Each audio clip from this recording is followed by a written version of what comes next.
he just called for Trump's life and proved he's prepared to kill him, won't stop. It's been a frightening week for Americans after Muslims across the country are making good on their threats to violently retaliate after President Trump announced he'd be moving the U.S. Embassy to Jerusalem.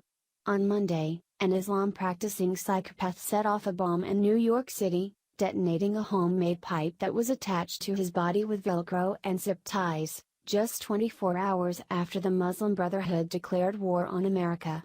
Now these unhinged barbarians are setting their sights on the President of the United States after a chilling directive has just come down from one of their key leaders, that's putting the White House on full alert today.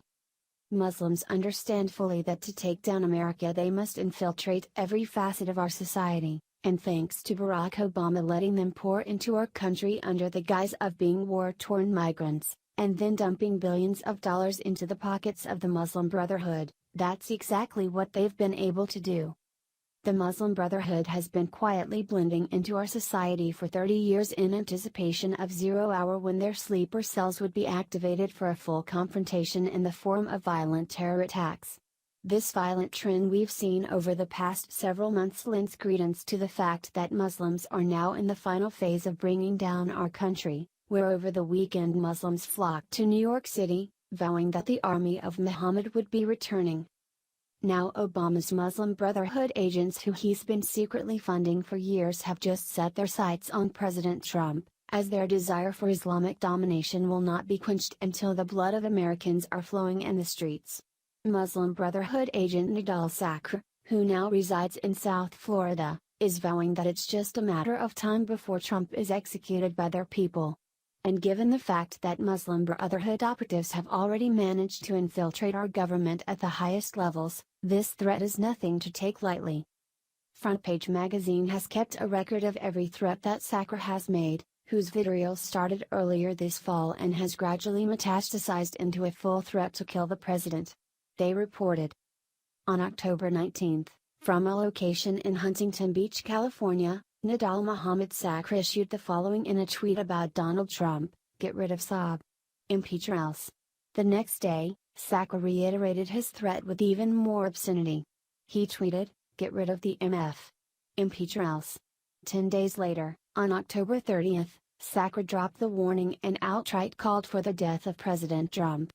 He tweeted, "Execute Saab traitor Donald Trump." And the same day, he tweeted, "Donald Trump, you are toast. I guarantee it." Sakhr issued similar threats last September and July. Why is he allowed to continue with these threats without being arrested? His account hasn't been suspended on Twitter either. He also has a website, nidalsakhr.com. Front Page continues. On December 6, he tweeted, "Down with America."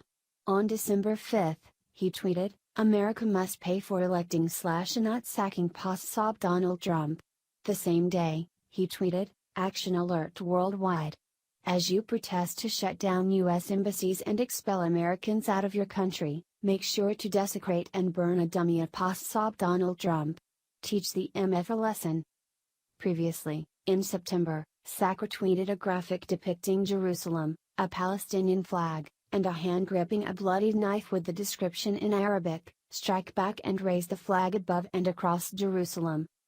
This latest threat on the president's life falls directly on the shoulders of Barack Hussein Obama, who not only dumped billions at the terror group, but established their legitimacy and frequently invited their agents to the White House to hang out. Obama even managed to get one of his Muslim Brotherhood agents a job in Trump's administration, where Dinah Habib Powell was ousted shortly after when President Trump discovered her ties to Valerie Jordan and the terror group. Trump's Deputy National Security Advisor Dinah Habib Powell was discovered to not only be a Muslim, but good buddies with Hillary Clinton and Obama's former Iranian Muslim Brotherhood advisor Valerie Jarrett as well, who was reporting everything she knew back to the liberal media. Trump promptly fired Powell after discovering she the one behind Obama's coup, and the series of leaks coming from the White House. It's time for Americans to wake the hell up and realize there's an active mission underway for terrorists to seize power, as their sleeper cells have now been activated. And now that the Muslim Brotherhood has literally declared war on America and is vowing to kill President Trump, it's apparent that the masks are off, and their guise for blending into our society as peaceful Muslims is now over.